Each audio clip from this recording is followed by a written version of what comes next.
शांताकारं भुजंगशयनं पद्मनाभं सुरेशं विश्वाधारं गगनसदृशं मेघवर्णं शुभांगं लक्ष्मीकान्तं कमलनयनं योगिभिध्यानगम्यं वंदे विष्णु भवभयहरं सर्वलोकैकनाथं। मंगलम भगवान विष्णु मंगलम गरुणध्वज मंगलम पुंडरीकाक्ष मंगलाय तनोहरि। ओम नमो भगवते वासुदेवाय। आज का दिन आप सभी के लिए मंगलमय हो।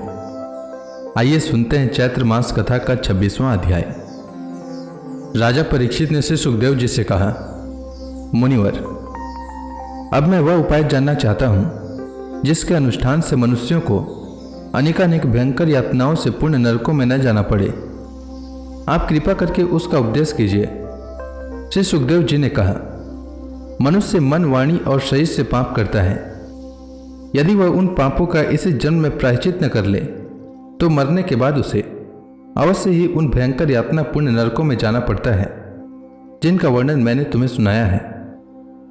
इसलिए बड़ी सावधानी और सजगता के साथ रोग एवं मृत्यु से पहले ही शीघ्र से शीघ्र पापों की गुरुता और लघुता पर विचार करके उनका प्रायश्चित कर डालना चाहिए।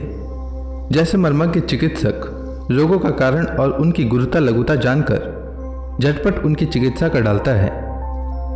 राजा परीक्षित ने पूछा, भगवान, मनुष्य राजदंड, समाजदंड आदि लौकिक और शास्त्रोक्त नरक गमन आदि पारलौकिक कष्टों से यह जानकर भी कि पाप उसका शत्रु है, पाप वासनाओं से विवश होकर बार बार वैसे ही कर्मों में प्रवृत्त हो जाता है। ऐसी अवस्था में उसके पापों का प्रायश्चित कैसे संभव है? मनुष्य कभी तो प्रायश्चित आदि के द्वारा पापों से छुटकारा पा लेता है, कभी फिर उन्हें ही करने लगता है।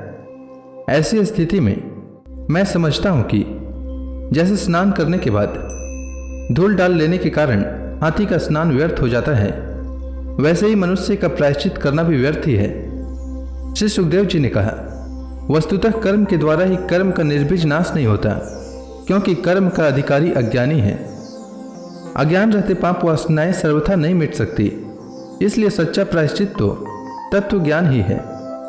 जो पुरुष केवल सुपथ्य का ही सेवन करता है उसे रोग अपने वश में नहीं कर सकते।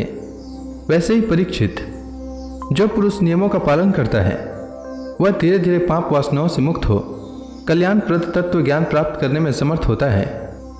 जैसे बांसों के झुरमुट में लगी आग बांसों को जला डालती है, वैसे ही धर्मज्ञ और श्रद्धावान धीर पुरुष तपस्या, ब्रह्मचर्य, इंद्रिय दमन, मन की स्थिरता, दान, सत्य, बाहर भीतर की पवित्रता तथा यम एवं नियम, इन 9 साधनाओं से मन, वाणी और शरीर द्वारा किए गए बड़े से बड़े पापों को भी नष्ट कर देते हैं।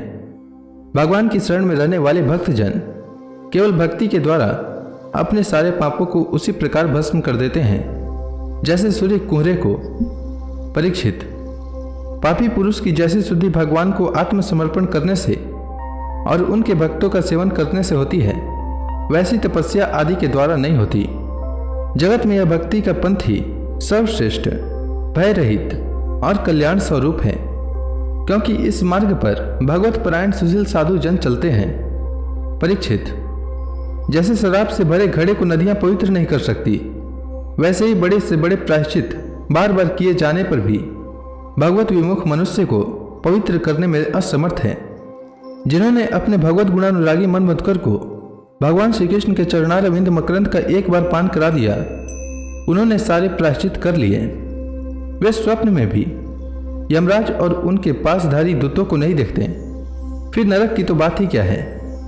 परीक्षित, इस विषय में महात्मा लोग एक प्राचीन इतिहास कहा करते हैं। उसमें भगवान विष्णु और यमराज के दूतों का संवाद है। तुम मुझसे उसे सुनो। कान्यकुब्ज नगर में एक दासीपति ब्राह्मण रहता था। उसका नाम था अजामिल।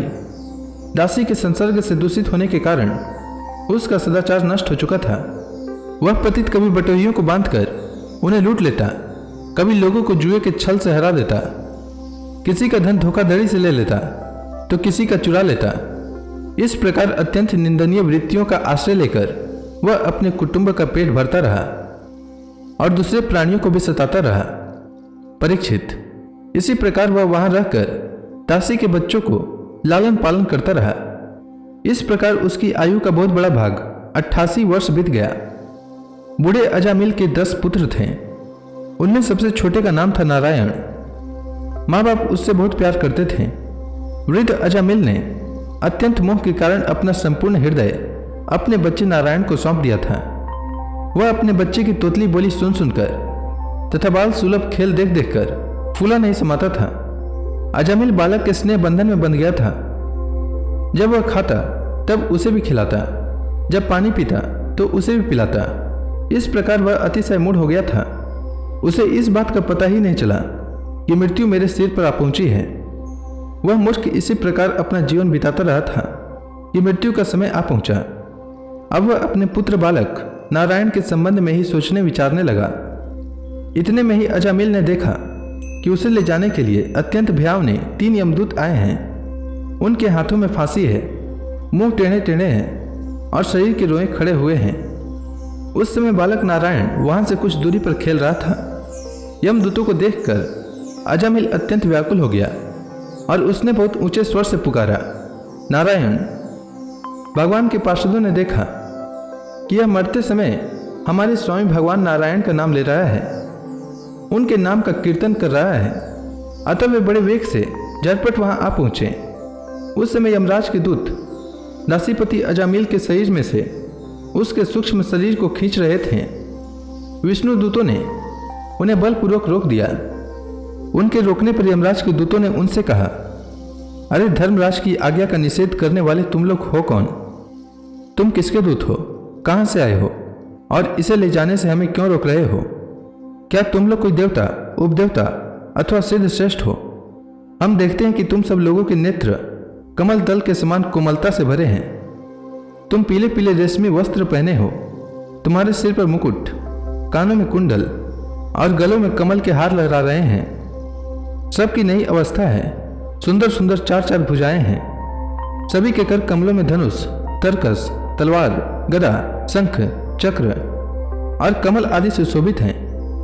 तुम लोगों की अंग कांति से दिशाओं का अंधकार और प्राकृत प्रकाश भी दूर हो रहा है। हम धर्मराज के सेवक हैं, हमें तुम लोग क्यों रोक रहे हो? श्री सुखदेव जी कहते हैं, परीक्षित, जब यमदूतों ने इस प्रकार कहा तब भगवान नारायण के आज्ञाकारी पार्षदों ने हंसकर मेघ के समान गंभीर वाणी से उनके प्रति यों कहा। भगवान के पार्षदों ने कहा, यमदूतों, यदि तुम लोग सचमुच धर्मराज की आज्ञाकारी हो तो हमें धर्म का लक्षण और धर्म का तत्व सुनाओ। दंड किस प्रकार दिया जाता है? दंड का पात्र कौन है? मनुष्यों में सभी पापाचारी दंडनीय हैं अथवा उनमें से कुछ ही? तो इसी के साथ यह अध्याय समाप्त हुआ। इसके आगे यमदूतों ने भगवान के पार्षदों से क्या कहा यह मैं कल के अध्याय में सुनाऊंगा। तब तक के लिए भगवान हरि का नाम लेते रहें।